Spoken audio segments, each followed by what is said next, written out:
Let's read source 5 for the child labor investigation. Factory supervisor. First, let's look at the central question, because that gives us our purpose for reading this source. Why does hazardous child labor continue to exist in Nepal? Let's read the attribution and then the headnote to find out what type of source it is, who said it, who published it, and when it was published. Attribution. From a supervisor at a brick kiln in a 2010 research report, Child Labor in Kathmandu, Nepal, by I-4, the Foundation for International Research on Working Children, page 29. Headnote. Factory owners and supervisors do not always follow Nepal's laws to stop child labor. Some brick kiln owners say that children want to help in their free time before and after school.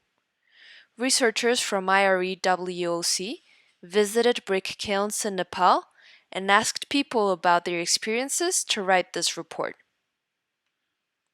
Let's pause here. Take a moment to answer these questions about the headnote and attribution in your packet. So pause and come back when you're ready.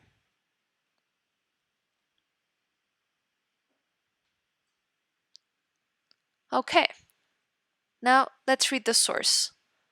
Let's read from this report by I-4.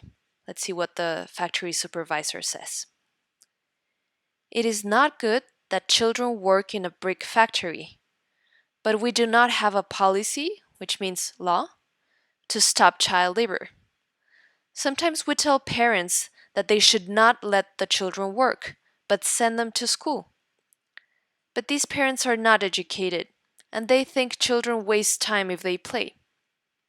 Parents think it is good when the child helps with work because they get more money to feed family.